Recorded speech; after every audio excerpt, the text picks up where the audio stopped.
what's up guys? Dumating na po yung ating pinakahihintay na tattoo machine from MLC Tattoo Supply. So, bubuksan na natin ating pinakahihintay. Yan, ating Uni-B. Okay. So, wireless pen, Uni-B.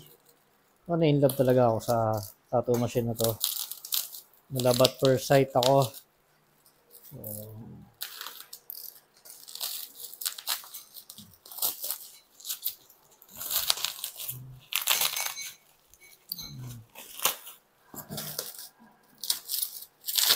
yan.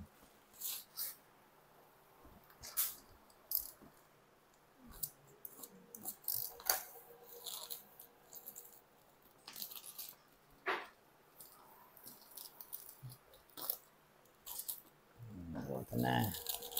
So, seal na seal talaga siya. So, na-testing na naman nila daw to sa Shopee, nakita sa akin. So, ito na po. Ang ating Uni-B Gold. Buksan natin. Bango. So, first from the box, meron po siyang case. May case na, may maliit kang maleta. Ano ba?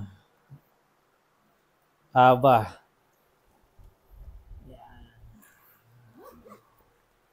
So, una pong laman niya is, oh wow. Meron po siyang libreng grip.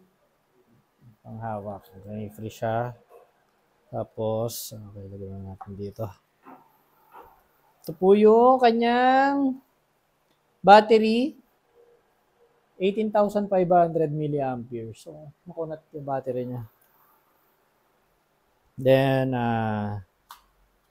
so yung Type-C charger. Type-C charger niya. Then, ito na po yung pinaka machine. Yan. Oh, ganda. Uni-B. Yan.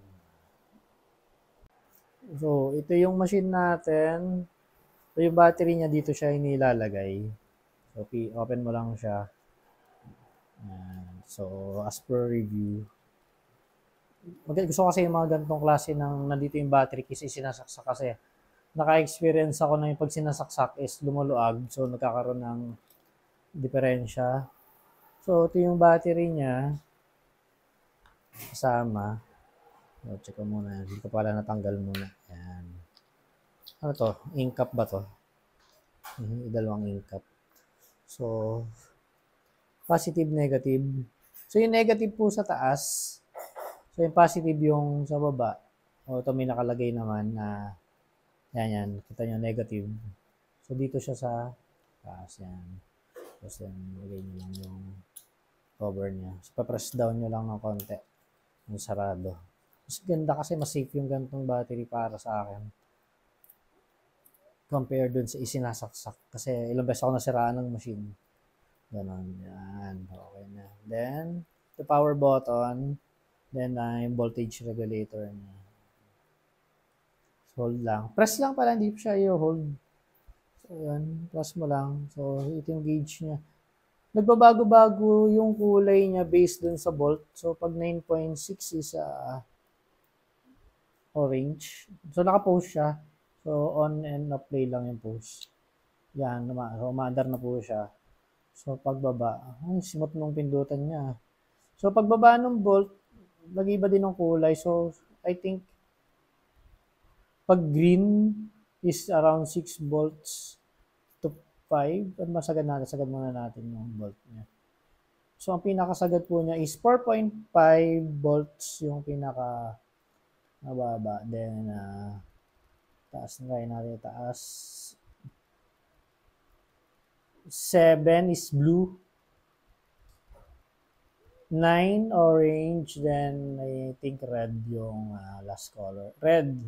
Ang sagad niya is 12 volts. So, from 4.5 to 12 volts yung maximum niya. And then, yan. So, So, most likely kasi 7 to 8 volts ako eh. Line is 8 yan.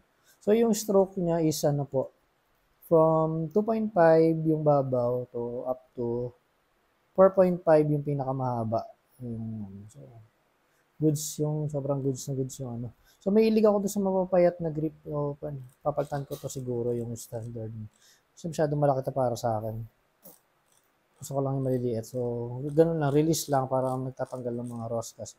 Try muna natin. No? Pero continuous siya. Ayan. Paano ba yung pagpatay nito? Hold. Hold key. So, hold pose. Then, hold lang. Then, yung emblem ni Unibi. Yan. Meron siyang emblem ni Unibi. Ano ba to? Yan. May presyo. Oh, hindi ko napakita yung presyo. Yan. So, palitan natin ng grip para makita nyo rin. Yan. Yan. Gusto ko kasi yung manipis lang grip. Yan. So, ang ganda. Yan. Para ka lang magda-drawing. So, yun. So, yun lang guys. Check natin yung ibang laman. So, sticker ulit from MLC. Then, yung kanyang user's manual. Yan. Ito na pala yung mga kulay. So, naka-indicate na yung sa voltage. Then, may libre tayong O-ring. Siyempre, mga warning labels. Yung tools niya, Allen. Sama. Then, may nalilipad. At yung cord ng ating charger. Kasama mo siya. So, ito na po. Ayan. Ito na lahat-lahat yung kasama niya. So, napakaganda ng machine. So, nice. 2 thumbs up. So, yun.